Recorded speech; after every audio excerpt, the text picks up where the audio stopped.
When I was about 21 years old, I heard about an oil company called Royal Purple. I always thought that a synthetic oil would be the better way to go anyway, and it just seemed really cool. I liked what they were pitching, and so I decided to try it.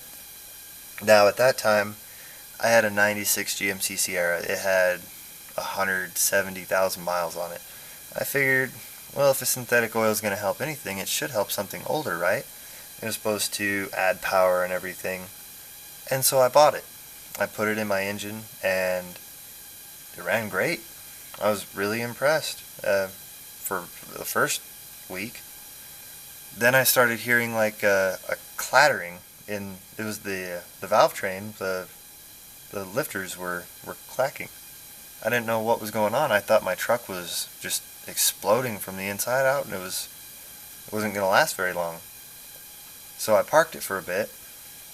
Then what I ended up doing was deciding to drive it some more and see what I could do. Uh, the sound eventually started to go away, and when I checked the oil, it was blacker than black. Like I'd only changed the oil like 400 miles ago. So I thought, that's weird. It must just be what synthetic does. It's supposed to clean your engine better, right? That's why you want synthetic oil, right? So I changed my oil, put Royal Purple in it again, and the noise went away. My truck was more powerful. It was great. I was having a great time driving it. And then the reason that I almost decided to never use Royal Purple again is because I was driving home from work one day, and every time I let off the throttle, my check engine light came, or not my check engine light, my low oil light came on. Scared the crap out of me. I was stuck in traffic. I couldn't do anything about it. I was forced to drive it for like 10 minutes after that to get it somewhere where I could stop it and see what was going on. It was totally out of oil. And I thought, that's horrible. You know, I didn't have any issues with oil loss or anything prior to using Royal Purple, so I thought, that's all it can be. This oil is garbage, right?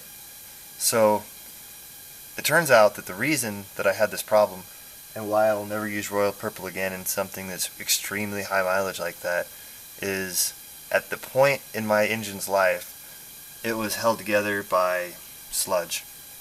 And what the Royal Purple did was it ate all the sludge away, and so my engine just started leaking everywhere and let it out. Now the reason I decided that Royal Purple was an oil that I should use, and that's why I use it now, is because I ran this thing out of oil. I drove it with no oil in it.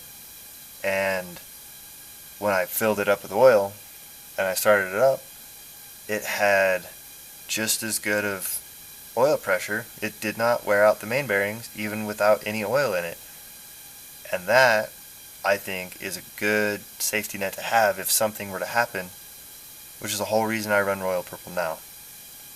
Because while Royal Purple destroyed my engine that was held together by sludge, it also stopped my engine from being destroyed at once.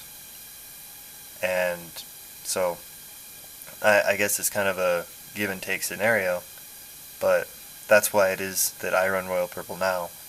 I personally think it's a good product for that reason. I know everybody has stories about why they run certain oils. I would love to hear your stories about why you run whatever oil you run, or why you don't run a certain oil. Please let me know in the comments, and thank you for watching.